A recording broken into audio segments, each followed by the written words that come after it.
大家好，我是冷静一下。今天分享的是一则刘杜周老师的医案，医案如下：张某男69岁，外感风寒，续得咳嗽吐痰，痰多而黏，夜间小便频数，曾以苓桂竹甘汤加陈皮半夏等味治疗不效，其咳嗽以夜间及晨起为甚，且胸闷气短，难以续息，动辄更甚，饮食不佳，脉弦而舌苔微腻，舌质嫩红。第一步，其症状：外感风寒，感受了风寒，但是人体体表的气血不足以抵御，导致这个风寒呢，它影响了人体体表原本正常的气血运转状态，形成了体表的淤堵。咳嗽以夜间及晨起为甚，咳嗽是因为肺内压力较大，人体需要找一个地方来释放这些压力，就像锅盖上总会留个小孔来释放压力，防止肺内压力过大，引起更加严重的气血运行障碍。而正常人体通过出汗就可以调节肺内的压力，也就是如果腠理通畅，就算肺内压力再大，也不会引起咳嗽。具体的可以参考白虎汤和麻黄汤。所以这里出现咳嗽，说明存在一定的腠理淤堵，人体通过出汗呢，不能完全的排出体内的压力，所以要通过咳嗽来排出压力。而在晚上的时候呢，气血要逐渐运转的变慢，那这个气血它要入里，此时咳嗽加重，说明肺内的压力比白天的时候还要大，说明存在里淤，气血入里的时候呢，运行阻力加大所致。而早上起来的时候呢，气血还没有完全出表，它在出表的这个路径上，那如果在这个路径上存在淤堵，早上起来之后呢，运转速度还会提高，那气血通过的时候，那个阻力也会加大，所以它就会出现咳嗽加重。那这个淤堵呢，就考虑中上焦范围较大、阻力也较大的淤堵，及中上焦的弥散性的水湿。吐痰，痰多而黏。吐痰，痰可以理解为肺部为疏通淤堵而代谢增加，生成过多的代谢产物，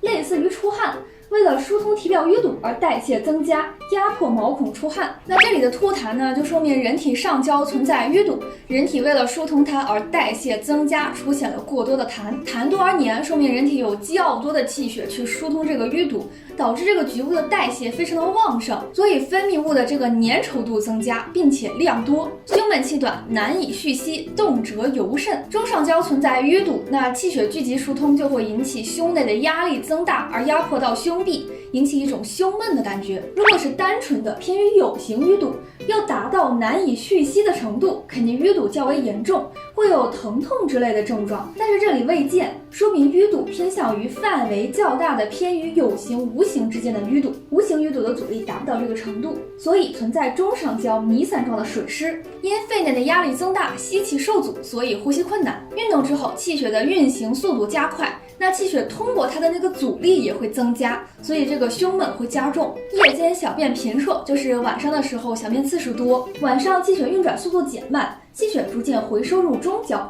代谢也会相应的减慢。所以正常人可以一晚上不上厕所，但如果晚上经常上厕所，白天却没有出现经常上厕所的表现，说明晚上虽然代谢减慢，但是进入膀胱的水液反而增多，说明晚上气血入里，表的气血不足，引起表淤堵相对加重，津液出表不畅，堆积体内，转型下焦而排出，说明存在表淤堵，整体气血不足。气血转型下焦之后呢，如果膀胱发育不完善或者衰老，又或者下焦淤堵导致膀胱不能很好的去贮存尿液，就会出现小便频数。饮食不佳说明脾胃的运化不及，需要减少摄入食物来减轻脾胃的负担。脉弦，舌苔微腻，舌质嫩红。脉弦说明脉管内的压力较大，气血在通过淤堵的时候呢，形成了较大的压力。舌苔微腻说明存在里淤，舌质嫩红，舌部的气血不足。那我们再整个的梳理一遍，患者感受到风寒，形成表淤堵，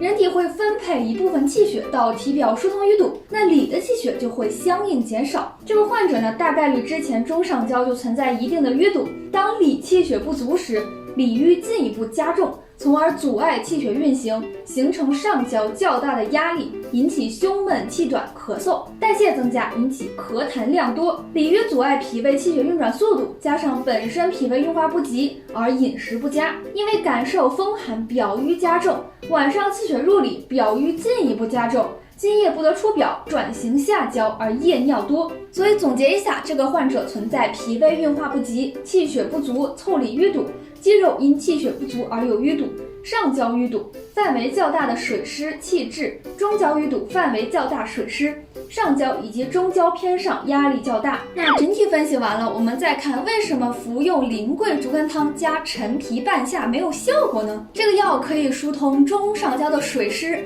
还有疏通肌肉淤堵，补充气血，但是它没有去加速脾胃的运转速度，就相当于你光挖河道，但是不放水。挖了等于白挖，疏通淤堵，但是气血的量和速度没有跟上，那这个淤堵就不会疏通的很完全，而且还会消耗过多的气血。第二步，分阴阳看定位。气血虽然有不足，但是在中上焦气血聚集可以形成如此大的压力，而且在体表也没有出现一些怕冷、恶寒等体表气血不足的症状，说明气血并不亏虚，属于太阳症。当属太阳少阳合并。第三步，开方药，结合之前推断出来的，我们首先要去加速气血的运转速度，补充气血，然后去疏通中上焦的淤堵以及腠理淤堵。那刘老给出的方药如下：苏子10克，半夏10克，橘红10克，厚朴6克，茯苓10克，沉香3克，前胡6克，当归6克，生姜6克，肉桂6克，党参12克，炙甘草6克，连服5剂，咳痰明显减轻，食欲增进，但见胸闷气而难以续息。